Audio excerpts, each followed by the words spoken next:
जैसा कल हम सबने एक टॉपिक पढ़ा था प्रेजेंट कॉन्टिन्यूअस, और उसको हमने क्लियर किया था असर्टिव सेंटेंस। तो असर्टिव सेंटेंस का भी अफर्मेटिव सेंटेंस था। आज हम लोग असर्टिव सेंटेंस का नेगेटिव सेंटेंस करते हैं, और वो भी प्रेजेंट कॉन्टिन्यूअस में। टॉपिक हमारा वही रहेगा, प्रेजेंट कॉन्टिन्यूअस।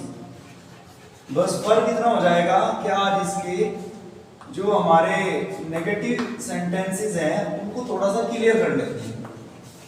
नेगेटिव में सबसे पहले हमें देखना कि इसकी पहचान क्या होती है।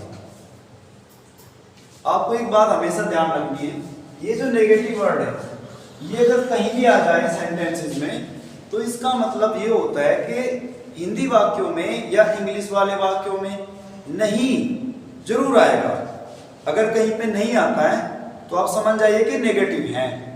वो भले ही चाहे प्रेजेंट कॉन्टिन्यूअस का हो या प्रेजेंट इंडेफिनिट का हो, वो हिंदी वाक्यों के लास्ट में उसकी पहचान हो जाएगी। लेकिन बीच में अगर नहीं आ रहा है तो इससे क्लियर ये हो जाता है कि हाँ ये नेगेटिव सेंटेंसेस है। जैसे अगर मैं आपसे इसकी थोड़ी सी पहचान बताऊं, पहचान में क्या होगा, लास्ट में हिंदी वाक्यों में क्या आएगा, नहीं रहा है या नहीं रहे हैं आदि, ऐसे बहुत सारे लास्ट में वर्ड यूज होंगे।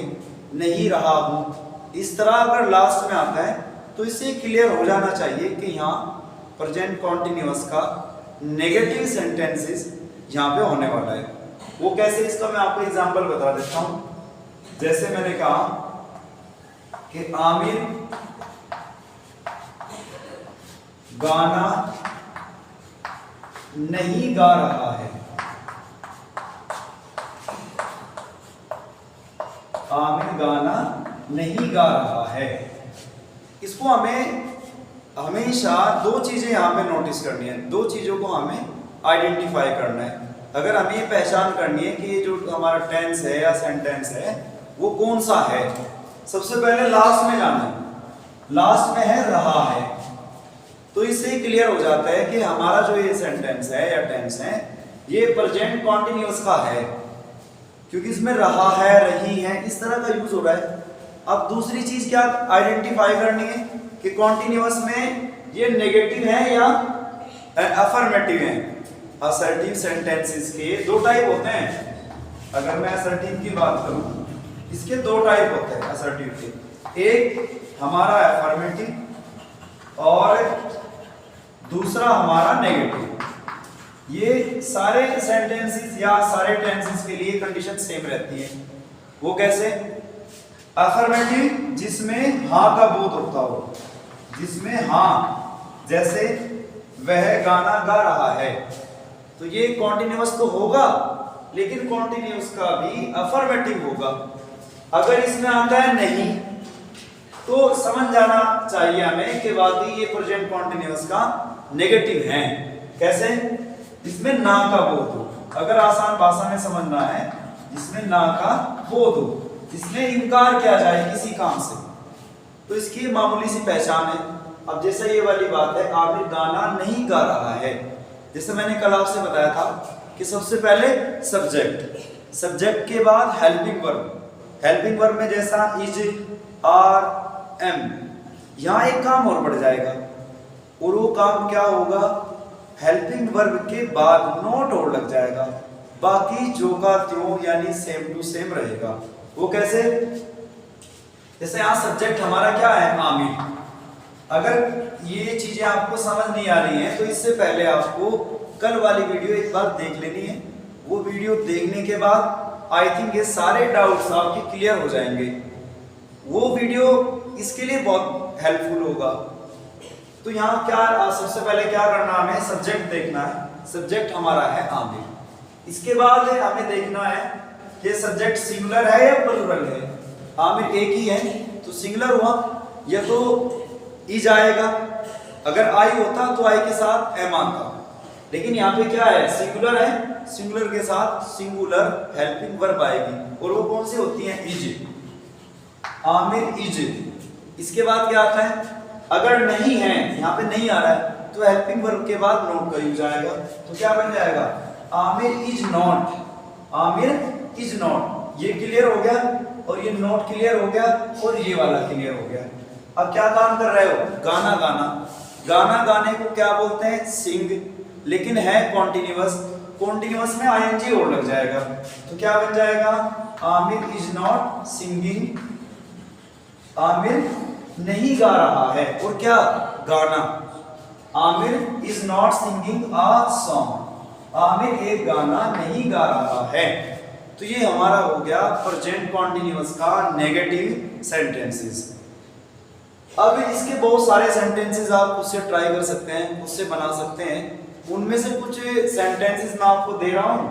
कल क्लास में स्कूल में आते ही सबसे पहले मैं आपके ये सेंटेंस चेक करूंगा।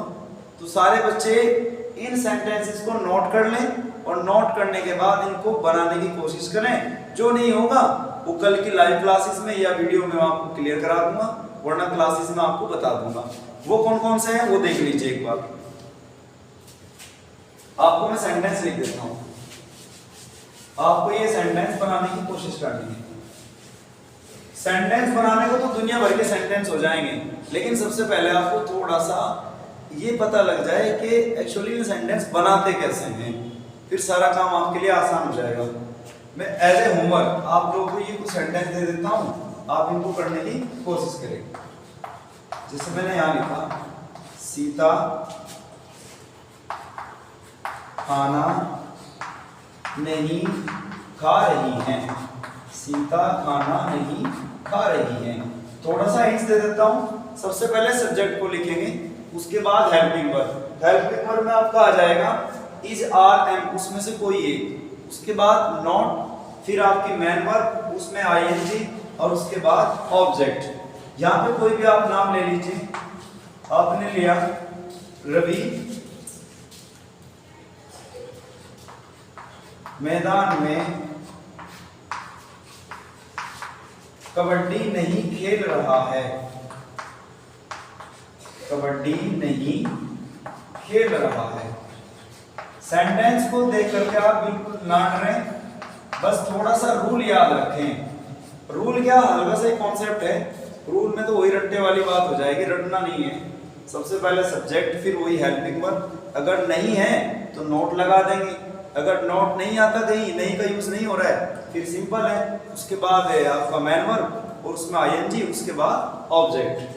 तीसरा सेंटेंसेस अगर मैं बात करूं, यहां कुछ भी नाम ले लें। जैसे मैंने कहा रिहान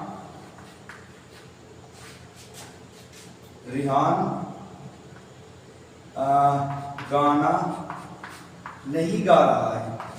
बिल्कुल पहले वाले जैसा हो जाएगा, लेकिन थोड़ा सा आप बिना देखे उसके करने की कोशिश करें।